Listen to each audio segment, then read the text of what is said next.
Bonjour, rendez-vous ce week-end à Cambrai pour les visites des espaces fortifiés.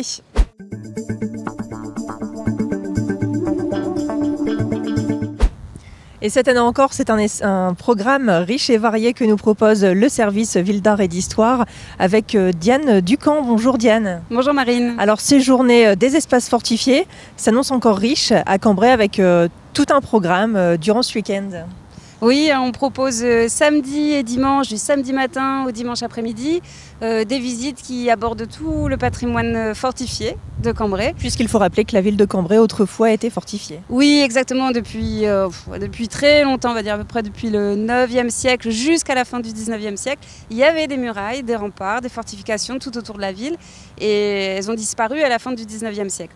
Mais on a des témoins encore, des monuments qui sont encore érigés, qui sont encore là sur place et qui nous rappellent ce passé fortifié. Et que l'on peut découvrir justement exceptionnellement une fois par an, comme ici derrière la porte de Paris qui exceptionnellement de ce fait ouvrira ses portes. C'est assez insolite finalement comme visite. Oui, et puis là on va pouvoir rentrer à l'intérieur, aller à l'étage, se promener sur la terrasse, donc dans la porte de Paris, mais aussi la porte Notre-Dame.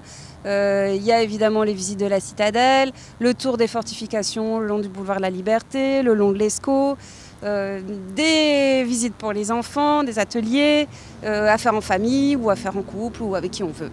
Et avec d'autres animations également comme une course d'orientation. Exactement, c'est une course d'orientation qui avait été créée l'année dernière sur la promenade des Amoureux justement, qui est le long de l'Escaut pour la faire découvrir et puis découvrir son passé historique parce qu'en fait on a un chemin qui existe aujourd'hui et qui est l'ancien chemin de ronde, donc l'ancien chemin qui était en haut des remparts et qui on retrouve aujourd'hui dessiné. Et donc tout ce site a une forte histoire, une riche histoire au niveau des fortifications et la course d'orientation elle permet de le découvrir. Et comme vous le disiez, donc c'est ouvert à tous, aussi bien aux petits qu'aux plus grands. Quelles sont par exemple les autres découvertes à faire? Alors, on a par exemple au labo un atelier Les Petits Bâtisseurs qui est proposé. C'est un atelier à base de maquettes essentiellement pour reconstituer par exemple la porte de Paris. On a aussi un livret si on n'a pas envie, si on veut faire les choses librement. Il y a un livret qui va être disponible à la Maison Espagnole. Et du coup, on peut s'amuser à se promener le long de la promenade des Amoureux, notamment en toute autonomie. Et on rappelle que toutes ces visites sont gratuites.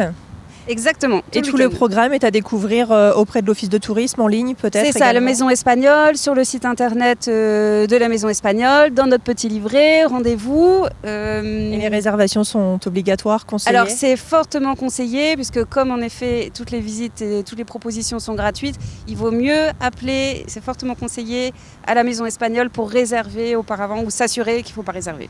Eh bien merci beaucoup Diane et donc rendez-vous ce week-end pour ces journées des espaces fortifiés. À la semaine prochaine.